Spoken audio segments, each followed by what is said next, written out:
Hello. Before we start, I have some questions for you. Have you ever wondered about how you could help animals without being a vet or a vet tech?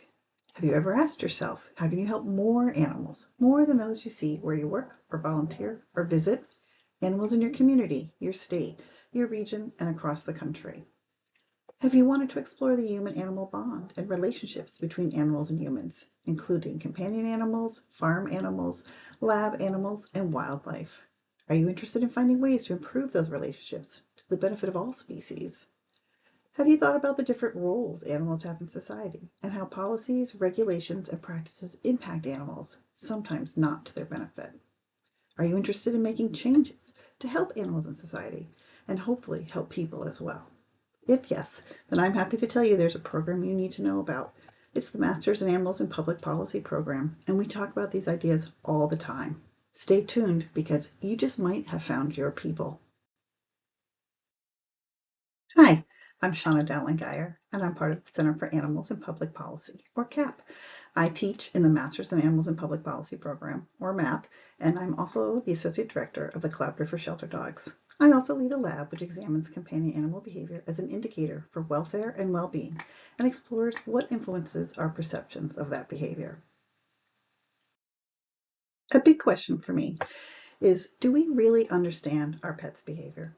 I'm really interested in companion animal behavior and what their behavior tells us about how our pets are doing, their welfare, emotional health, and well-being.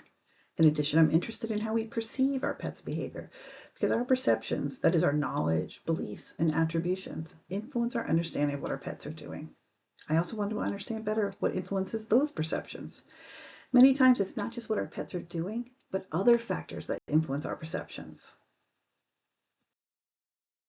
Our perceptions influence how we respond to our companion animals and then how they respond to us.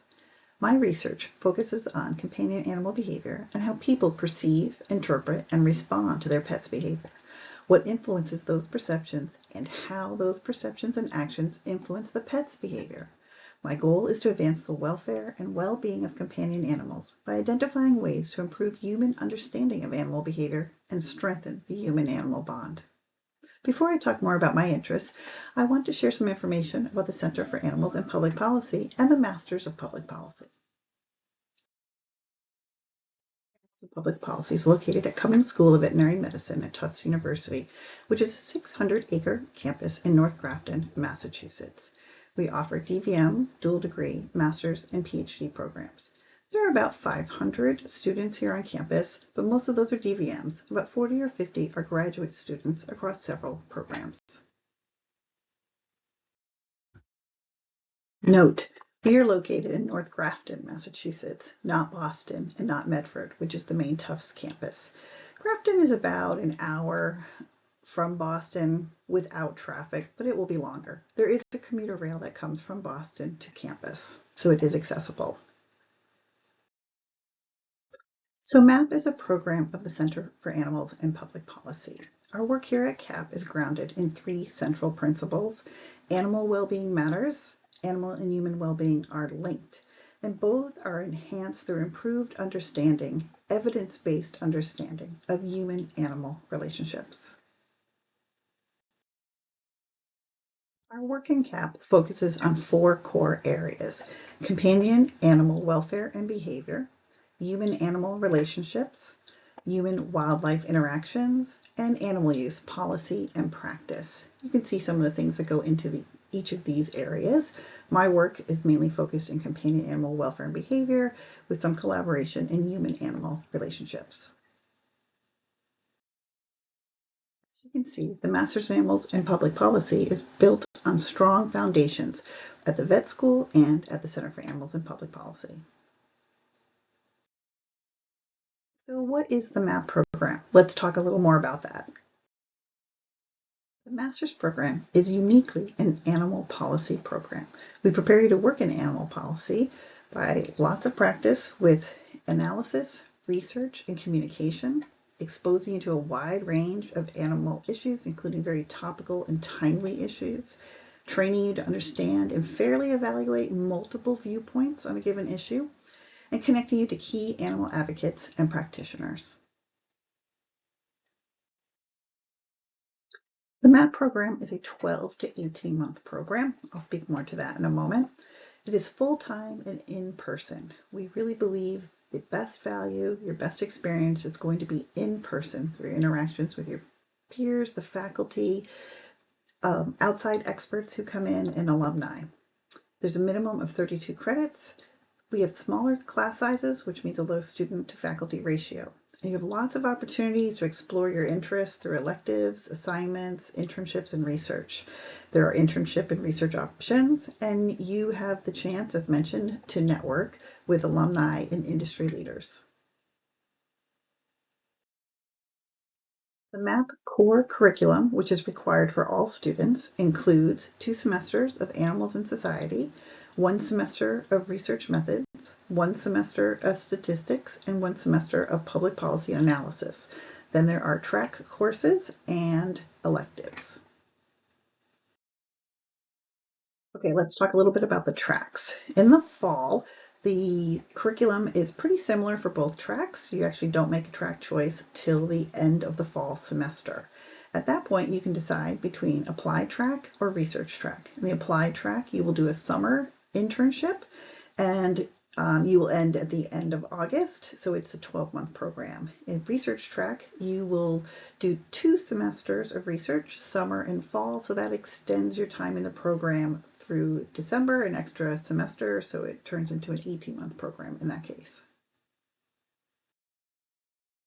So in the applied track, you'll take the core curriculum plus communicating policy position in the spring. You will have opportunity to take multiple electives and plus that summer internship. Research track, you'll take the core curriculum plus research methods 2 and stats 2 in the spring, which means a little less room for electives, although there is room in your schedule to take some electives. And then 2 semesters, as mentioned, of the capstone research project. So that's all I was going to talk about as far as specifics of the MAPP program in this webinar, but you can certainly go and visit our website for more information, check out the deadlines. You can attend a virtual open house or come visit us in person, and certainly reach out to cap@tufts.edu with any questions. We're happy to have a conversation, answer any questions, send you more information.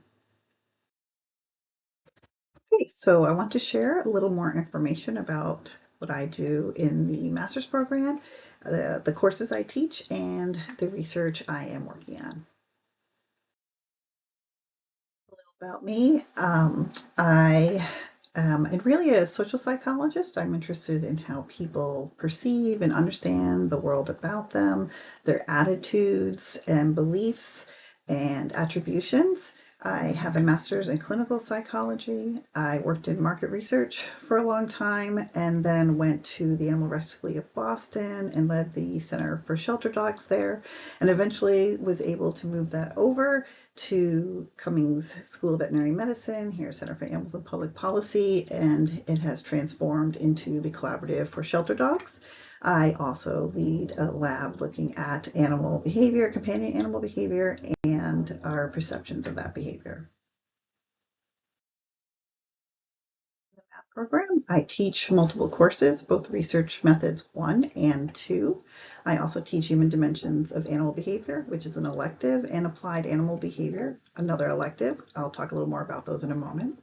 I mentor students in their externships as well as those on the research track conducting research. Most of the students I mentor are interested in behavior or sheltering in some way, and so those are the students I generally work with. And I'm Associate Director of Collaborative for Shelter Dogs. As I mentioned, I lead a lab in animal behavior and perceptions of behavior. As I mentioned, I teach research methods, and really here we're examining and exploring common quantitative and qualitative research designs, strengthening literature search strategies and consumption, developing those skills to critically evaluate research, and even conducting some short research projects, a quantitative survey and a qualitative interview to really get get that experience and what it's like conducting research, and then learning how to present those results in academic research article formats, and presentations. One elective that I teach is Human Dimensions of Animal Behavior, and this is where we're looking at wild living animals and their typical behaviors from an ethological perspective, developing an ethogram, studying behavior, and then stepping back and look at how do human values and beliefs and attitudes influence our perceptions of that behavior and our preferences for managing and the policies that govern and oversight those animals. We also look at anthropogenic effects on animal behavior and how it affects species or population adaptation and survivability. And then we explore human dimensions aspects of animal behavior through a survey research project.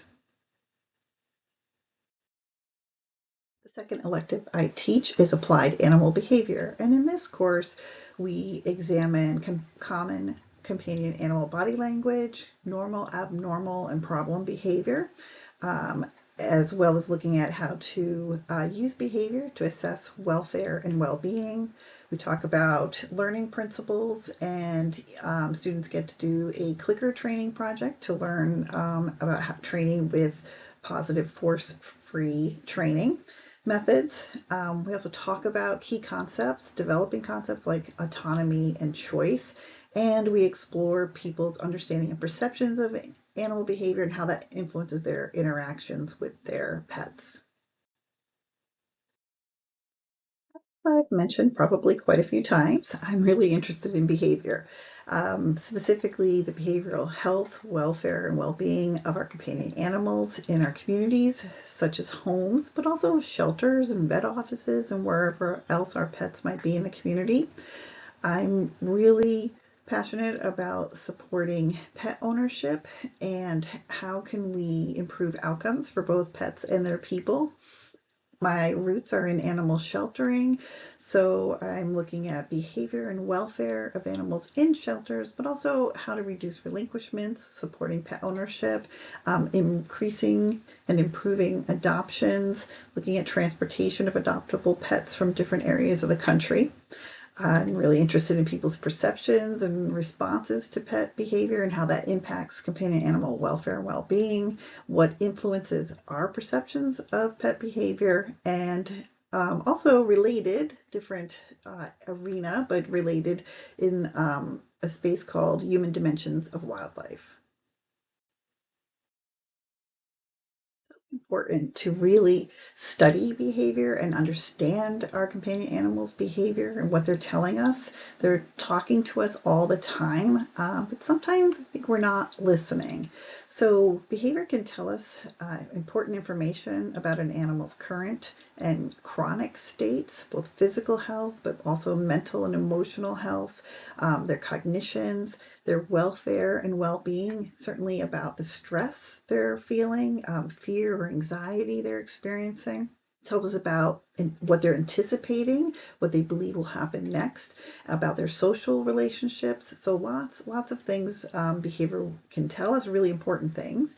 And I love this picture. This is Sweet Pea, a pup who visited my office when I worked at Animal Rescue League of Boston, and you can see she had a good time, and then tearing up a little stuffed animal, and then was taking a big old nap. We might think about Sweet Pea's behavior and think, well, she ripped that up. That was kind of naughty. But also, she was new to the shelter, and as we need to remember, shelters are very stressful. I think sometimes when you work in a shelter, visit a shelter a lot, you habituate, get a little used to all the things, all the stressors there, but for every animal coming in, it is stressful one way or another. So, how can we reduce that stress and improve welfare? Certainly, we need to meet the physical needs of the animals in the shelter, and that includes their cage and kennel designs and the comforts we give them in that cage or kennel. We want to reduce the stressors, noise and sense and visual stimuli. Increasing predictability can help reduce stress as animals often learn to anticipate what's happening, and that provides some comfort for them. Increasing exercise, but allowing for downtime too. We don't need a dog to go out for a walk 20 times in one day. Maybe they need a little chill time on a couch in someone's office. Increasing enrichment, and that's providing opportunities to engage in normal evolved behaviors, including species appropriate cognitive challenges, along with social interactions, but not too much. Every animal might need a little bit of quiet downtime. So I mentioned sometimes we're not always seeing or hearing what our animals are telling us. And that's because there are some subtle behaviors that can be hard to hear. As you look at this picture of the dog on the left and the right side, most people agree that that dog is experiencing probably a great deal of stress or fear and anxiety. But the dogs in the middle, they are also stressed or feeling fear or anxiousness. Lip licking or refusing to eat can be more subtle signs of stress or fear and anxiety. So just going back to Sweet Pea here, yes, she did tear up that stuffy and had a good time doing it. But was that because she's naughty, or maybe she had some excess energy or some stress energy to burn? I will say, I think she was pretty stressed because she would come to my office and sleep for like 2 hours straight, just zonked. So I know she was feeling stress in the shelter. And so if I had just stopped at that naughty dog, she tore up the stuffy, I wouldn't have gotten to the point of understanding, wait a minute, I think she's pretty stressed because she tears it up and then she takes a big old nap. So we, sometimes miss those subtle behaviors, and that's where we need more effective and frequent training on behavior and ways to help people identify stress or fear and anxiety and other emotional states that our companion animals are feeling.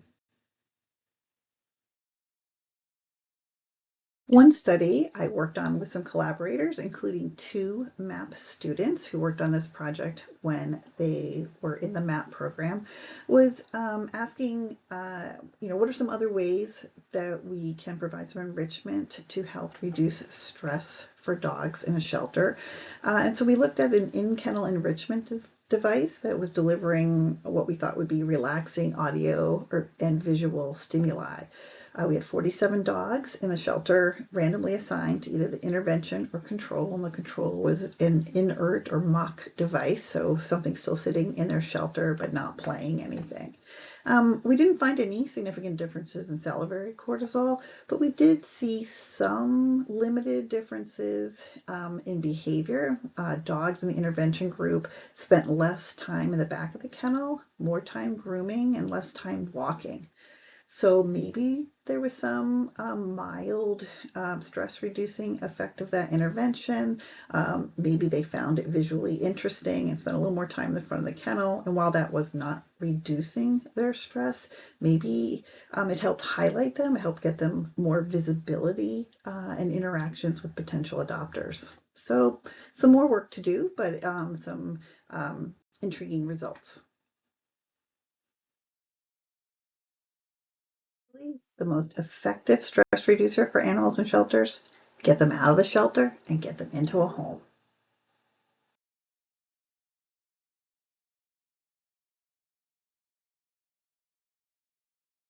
So one of the things I'm really interested in looking at animals in the shelter is, can we increase adoptions, reduce length of stay? One of the ways we can do that is by looking at the photos we use to market the animals in the shelter, especially with so many online adoptable pet listing services. Photos going up, photos so important for generating interest. So we wanted to see if different conditions generated more interest in adoption than others. So I'm working with a MAPP student at the time. We used 3 dogs and in 4 different conditions, as you can see, behind the bars, in the room by themselves, in a room with a person, and outside by themselves. So I'm curious, which Which photos attract your eye the most, and which would you speculate generated the most interest in adoption? Well, spoiler, I'll give you the results of the study. Basically, the photo did influence adoption interest, and the photo of the dog behind the bars generated the least interest. The other three conditions were statistically not different, so they generated higher interest. So definitely try to take better photos and don't go through the bars if you can, and that should generate more interest in your adoptable pets. Another study I did with a MAPP student was looking at things in the photo and if they can influence perceptions.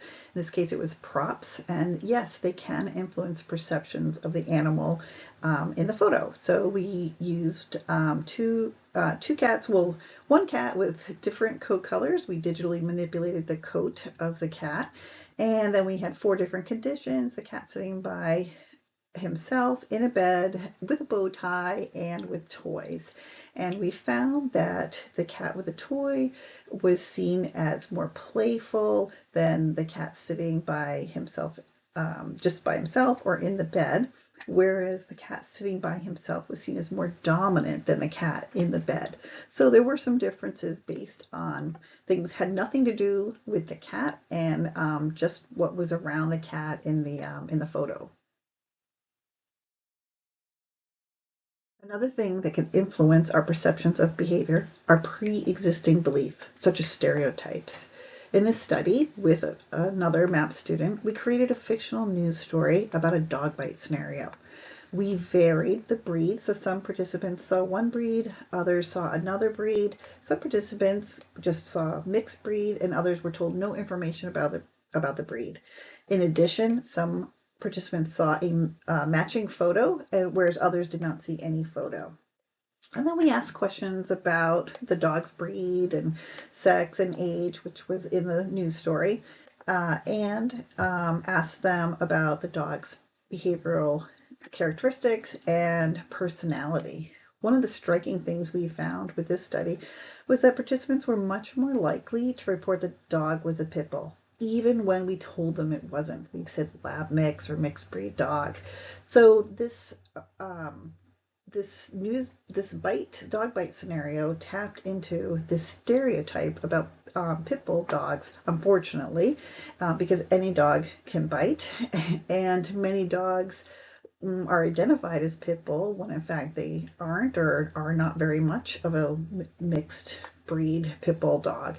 So this was really pretty helpful information in terms of how to present information and how to help people really dig into information to understand what's really coming from the story and what is something that was tapped as a stereotype and assumptions were made. So as you can see from the little bit I've shared today, there are many influences on our perception of behavior. Certainly things like our experience, our expectations, but also our values, beliefs, and our feelings or attitudes, the actual behavior we're observing, but also characteristics about the pet and even environmental cues that have nothing to do with the pet and the pet's behavior. These can all influence our perception of that behavior, our understanding of that behavior. Not only that, our perceptions influence how we respond to our companion animals and then how they respond to us. My research focuses on companion animal behavior and how people perceive, interpret, and respond to their pet's behavior, and how human perceptions and actions influence the pet's behavior. My goal is to advance the welfare and well-being of companion animals by identifying ways to improve human understanding of animal behavior and strengthen the human-animal bond. There's some of the areas I'm working in my shelter-related research and in perception and attitudes research.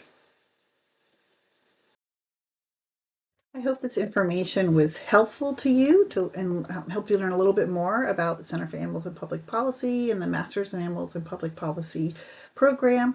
For more information, please do visit our website, go.tufts.edu/CAP. You can find out more about the application process and deadlines. Please do watch some of our other CAP and MAPP webinars. Follow us on various socials, and of course, please do feel free to contact us to arrange an in-person visit or come to our virtual open house, which is usually in January. And feel free to reach out to both our general CAP email, or if you have any questions about the topics that I talked about in this webinar, then yeah, feel free to reach out directly to me. So thank you very much, and I hope to see you soon.